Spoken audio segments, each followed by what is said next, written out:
The Music Man: Why River City Was Ready to Believe a Lie. There's a certain kind of small town that feels frozen in time. Not dying, not thriving, just holding its breath. River City is one of those towns. A place where everyone knows everyone else's business, where gossip is a civic duty, and where the biggest threat to public safety is a pool table. A town that clings to order because it's the only thing that makes sense. But underneath all that structure, underneath the routines, the porch sitting, the moral committees, there's something else. A quiet longing. A hunger for something bigger.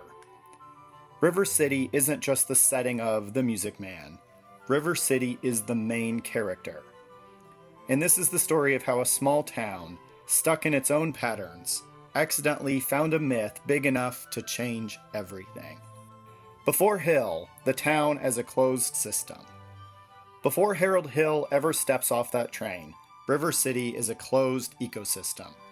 Every person has a role, and every role reinforces the town's identity. The mayor, the guardian of order. He's not a villain, he's a man terrified of losing control. His authority depends on predictability, and River City gives him exactly that, in abundance. The school board: 4 men, 1 argument. They're the town's bureaucracy distilled into human form, always debating, never deciding. They represent a system that values procedure over progress. The mothers, the moral watchdogs. They're the protectors of propriety. They keep the town clean, and they also keep it small. Their vigilance is both love and fear. The kids: restless energy with nowhere to go. They're bored, they're curious, they're ready for something, anything, to break the monotony. The librarian: the outsider within. Even without romance, she's the town's conscience. She sees the cracks in River City's foundation, but she's learned to live with them. The townsfolk: the Greek chorus. They narrate, they judge, they reinforce the status quo. River City is a place where identity is inherited, not chosen. Everyone knows their part. Nobody questions the script. The arrival: a catalyst in a closed world. When Harold Hill arrives, he doesn't just enter River City, he disrupts it. He talks fast, moves fast, he thinks fast. And River City, a town built on slow certainty, doesn't know how to process him. The mayor, threatened immediately. Hill represents everything the mayor fears: chaos, improvisation, charisma without credentials. The school board, disarmed by harmony. Hill neutralizes them not with logic, but with music. He turns their bickering into barbershop harmony, a metaphor for the town's potential unity. The mothers, redirected into purpose. Hill gives them a new moral mission: protecting the children by supporting the band.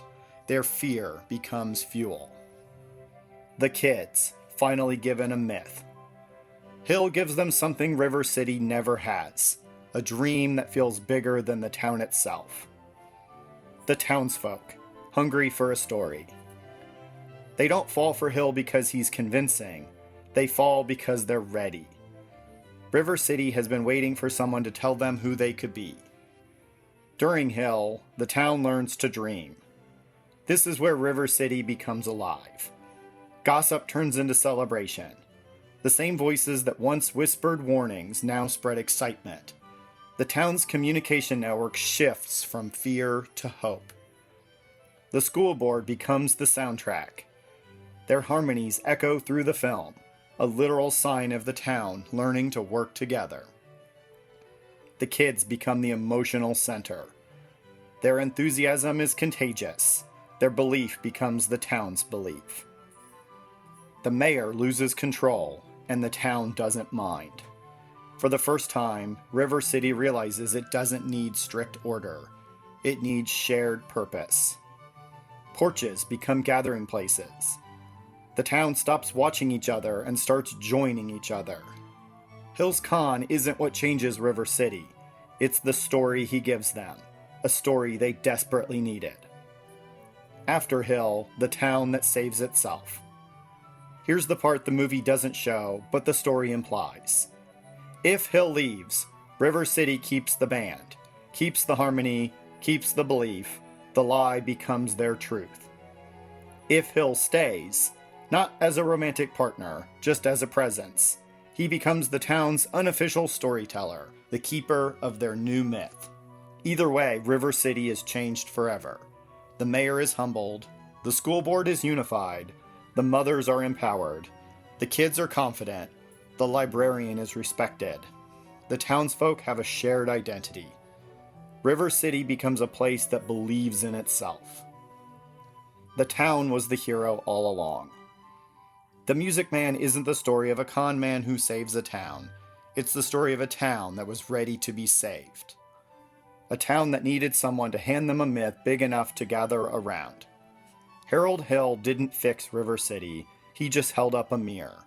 And for the first time, the town saw not what it was, but what it could be. River City didn't need a Music Man, it needed a story. It needed an identity. And once it had one, it became the hero of its own story.